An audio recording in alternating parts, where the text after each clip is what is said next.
Hello, my name is Mordred Viking and I'd like to welcome you to this Starium XCV Heraldry Designer. So, what is the Heraldry Designer for? Well, it is basically to create a logo or a symbol or something like that, generally for the empires and federations within Starium XCV, but you are of course also welcome to use it for things outside. So, for example, if you are running a Dungeons and Dragons campaign and you have a noble house that requires a crest, you can use this. If you have a guild or a clan that requires a logo, you can also use this, and I am sure that you can come up with a myriad of other uses for this system as well. But the question, of course, is, how does it work? Well, that is what this tutorial is all about. So the first thing you will see is you will be presented with this screen with shields, fields, devices, then a couple of coloured boxes, and then a few selection things here on the right. The first thing to do is to select what kind of shield you want to use, and there are a couple of different choices. So if you want to have a fairly standard medieval type looking thing, you can use some of these ones towards the top. If you want to use something a little bit more sci-fi and a little bit more special, we do have more technological shields available as well, which you can then choose from. However, for the one that I'm going to be making today, I'm going to go for something a little bit more basic, just a simple metallic type finish. And in order to achieve that, we have these three boxes at the top where you can choose the colours for your shield. And this is just the outside. To choose a colour, you click on the little box, and then you are presented with this interface here, which is basically a colour wheel. And as you hover your mouse around it, the colour of the shield will change. So say we wanted to have a nice purple. We could then click on the purple, and the purple is then auto-filled. And then we decide, you know what, the centre totally needs to be blue. And then we can choose a nice blue there, and then the third one, say, yellow. But I'm going to go for something a little bit more historical. So we're going to have a dark grey background on the edge. Then this one is the centre, so this probably needs to be the lightest. So I think we're going to choose this one. And then this one is going to be the midway. Oh, no, I've screwed up already. So that's going to be that one. That's going to be that one.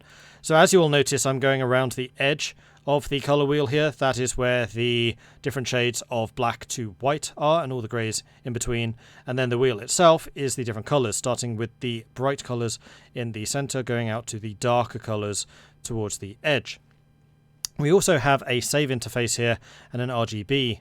So if we wanted to, for example, save this colour, we would close the colour interface, which happens automatically when you select a colour.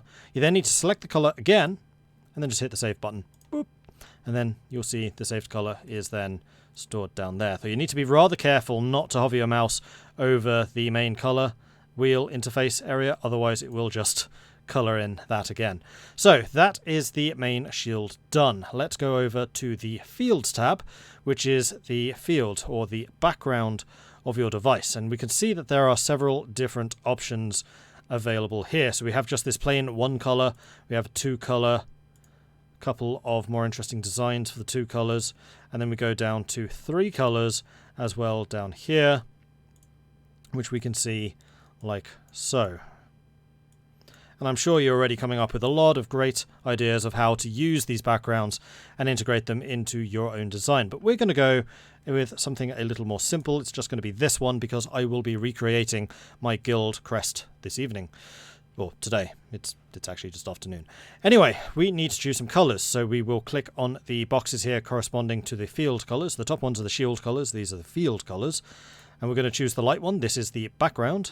And our background was blue. So I think I'm going to go for something relatively dark. Something like this. That sounds and looks perfect to me. Then we also need to choose the stripe, and that is going to be red. And I think I'm going to go with a fairly stand-outish red like so. Now this red I will be using again in the future, so I'm just going to click on it again and just save that shade so that I am good to go in the future. And that has just broken stuff. Oh, no, it hasn't. I just chose the wrong colour. Let's go back to the blue. There we go. Alright, then the next step is going to be the devices. The devices are the actual logo pieces which you'll be using in your design. And we have quite a large range of different devices, which I'm going to scroll through rather slowly here. Hopefully you will get a good idea of what is available. And I'm also getting a couple of ideas in my head about what I want to do here. And you can see that the different devices also have the different color systems. So obviously most of them are colorable in up to 3 colors. Very, very nice range here. I do like this selection. Okay, so let's start out with the primary part of our crest, which is going to be a crown. Let's see if I can find the crowns. Here they are. And we're going to go for the simple crown. There are a couple more down here which are a little bit more intricate, but I just want the simple one. Then we're going to go to the next box. We're just going to click below the first one, just nice and simply, and then we're going to choose the next item for our design, which is actually going to be a sword. So this design is basically a sword going through a crown. So first of all, we're going to choose the crown again to make sure that it is the selected layer, and we're going to move the crown up and hopefully keep it somewhere a little symmetrical to the rest of the design, something like this. There are a couple of different things you can do with the interface. So for example, if you want the crown to be smaller, you can do that. If you want the crown to be rotated, you can do that with this top bar up here. If you want it to be mirrored, which is going to be hard to see, then you click on this checkbox here, and that is actually mirroring it. So if you want it just to be flipped over, you can do that. And then we have the 3 boxes here, which are the corresponding colours. Now, my actual guild crest was very simple. It was just red, blue background with a white sword and crown. However, we're going to make this a little bit more interesting. So we're going to make the crown itself golden. So we're going to choose the gold here, and we're going to select that. And then I'm going to choose the gold again because I want to save that, because this stripe below it is also going to be gold. So if I click on the 3rd square over here, then click on the gold, then we can see that that then gets coloured. And now we need to decide what gems we're going to be using here, and obviously we're going to be playing with some diamonds. So something like that kind of colour I think will work very nicely. And in fact, we should probably go and save that as well, so we can use the diamond for the pommel in the sword too. That's just deselected again. There we go. Okay, now we're going to make the sword the live aspect. And we're going to move the sword up and then just place it through the crown, just like that, with the pommel forming the base of the triangle. So we're going to play around with the different colours for the sword as well. I think the sword is going to be relatively realistic. We're going to go with a nice dark... Actually, no, we're going to go with a light grey for the sword itself. You know, no, we're going to go with the dark grey. And then we've got the pommel, which we're going to just bring in the diamond colour again. And then the 3rd one, I believe, is the actual grip.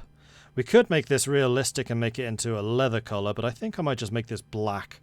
Black stands out a bit too much. Let's just make it a darker grey. Something like so. Okay, now there is one thing still missing from this design, and it is the bottom stripe. So our design was actually a 3-piece triangle with the bottom stripe down here. However, we don't have any images, which is just a straight line. So we need to get a little bit creative, and this is really where the very interesting designs can start to emerge, because you can basically start taking bits and pieces from the designs or the fields and then basically blend them into the background. So we're going to look for something which is effectively a straight line, which is, whoops, nope, I want to keep the sword. That was my mistake. There's the sword, put you back again, select the next layer, and then we're going to go down to the straight line. So you'll see that this straight line is actually a 3-piece, and it's way too big. It looks really horribly out of place here. So what we're going to do is we're going to shrink you right down to the absolute minimum. And then we're going to drag you down to the point here.